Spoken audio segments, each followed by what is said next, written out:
Assalamualaikum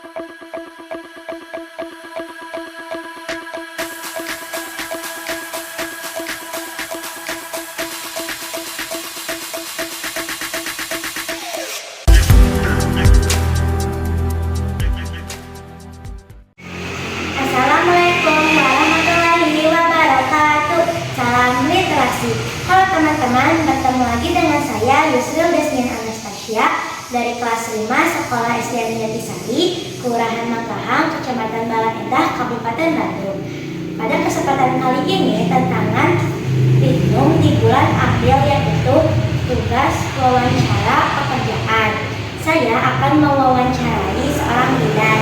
Salam, yuk masuk. Dulu. Gimana? Siapa nih? Bolehkah saya meminta waktunya sebentar untuk tugas wawancara? Boleh. Kalau boleh tahu minta siapa namanya? Yusril. Apa nama ibu? Nama ibu Sita Nurita. Apa yang memotivasi ibu menjadi bidan? Awalnya motivasi ibu menjadi seorang bidan, awalnya ibu melihat orang tua ibu. Orang tua ibu dulunya adalah seorang bidan dan melihat bagaimana cara menolong orang yang lahiran, membantu orang-orang yang lagi sakit, mengimunisasi bayi. Ternyata awal-awal ibu merasa kok seru gitu ya jadi seorang bidan gitu, terus bisa nolong orang banyak. Jadi ibu mulai termotivasi dari situ. Awalnya ibu ingin menjadi seorang bidan itu gitu, bisa menolong orang banyak. Itu kayaknya punya kesenangan tersendiri buat ibu nantinya gitu. Awalnya sih seperti itu. Bolehkah saya mengetahui di mana tempat klinik ibu bekerja? Awalnya ibu pas pertama lulus, setelah menjadi bidan, ibu ikut orang tua ibu dulu, bantu-bantu orang tua ibu. Pas tahun 2019 ibu lulus sekolah. Dari situ ibu langsung bantu-bantu sampai tahun 2020. Tahun 2020 ibu coba mulai bikin izin buat buka praktek sendiri, dan akhirnya sampai saat ini alhamdulillah ibu udah punya praktek sendiri, yaitu di Kampung Cibuncang, RT 5 RW 13. Kapan ibu memulai bekerja di klinik? Kalau di klinik, memang ibu kerja di BPM juga sama di klinik Nurita. Nah, untuk di klinik Nuritanya, ibu mulai bekerja di tahun 2022. Apa tantangan untuk menjadi bidan?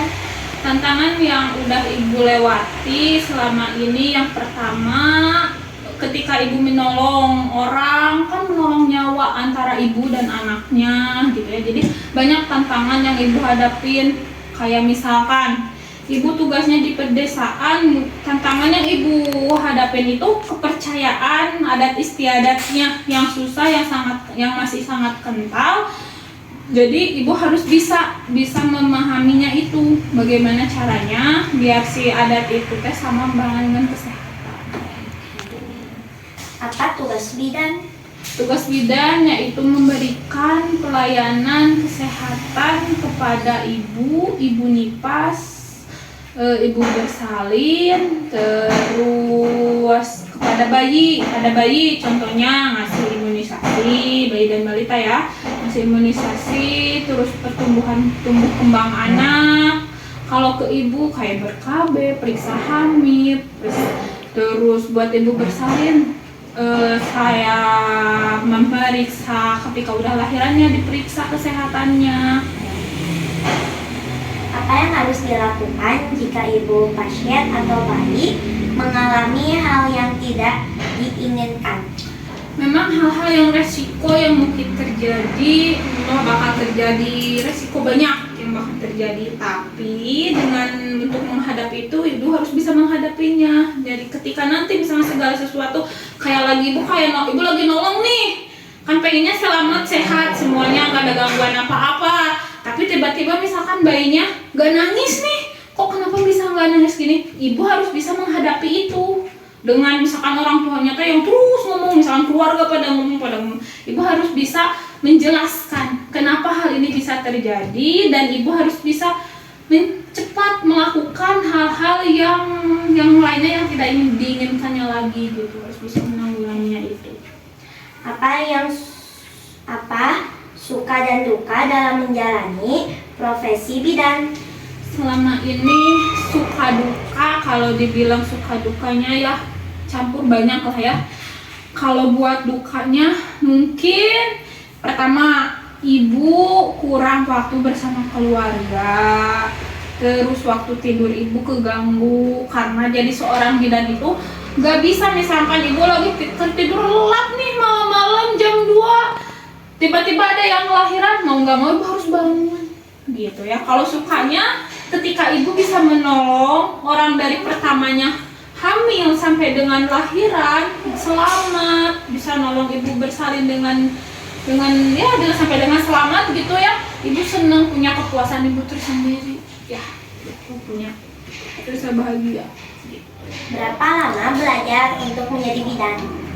Kalau menjadi bidan itu prosesnya itu ibu waktu itu masuk SMA, dari SMA ibu masuk kuliah, masuknya ibu ngambilnya D3 kebidanan. Udah gitu harusnya makan memang S1 dan nanti langsung lanjut profesi, tapi ibu sampai D3 dulu. Ibu sampai D3, dari situ 3 tahun tempuhnya pendidikan yang harus ibu tempuh.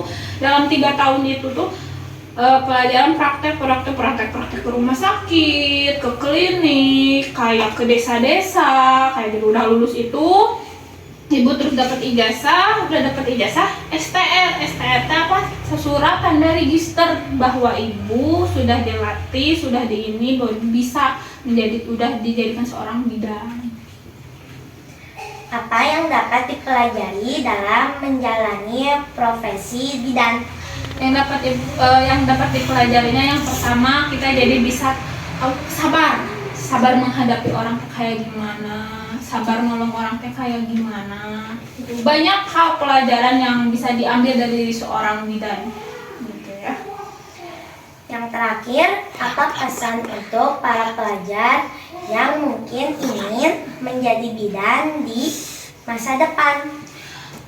Pesan-pesan dari ibu, satu, harus semangat, harus belajar yang tekun. Terus meskipun istilahnya mau jadi bidan atau mau jadi apa-apa, yang terpenting harus belajar, harus coba lihat-lihat, harus coba tahu, oh gimana sih jadi seorang bidan itu, suka dukanya apa sih. Semuanya pasti ada suka dan dukanya, tapi dengan kita belajar dengan sungguh-sungguh, kita belajar dengan giat, insya Allah cita-cita kita bakal terwujud ya. Terima kasih Ibu sudah bersedia meluangkan waktu. Sekian presentasi dari saya. Mohon maaf bila ada kesalahan. Wassalamualaikum warahmatullahi wabarakatuh.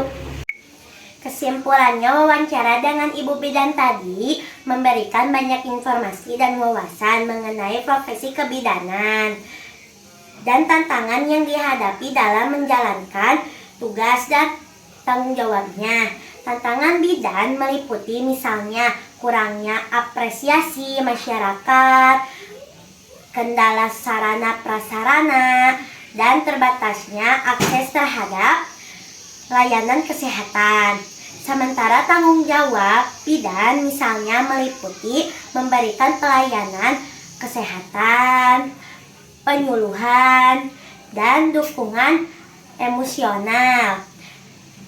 Demikian hasil wawancara saya dengan narasumber kita, Ibu Sita Nurita, yang bekerja sebagai profesi bidan. Semoga bermanfaat.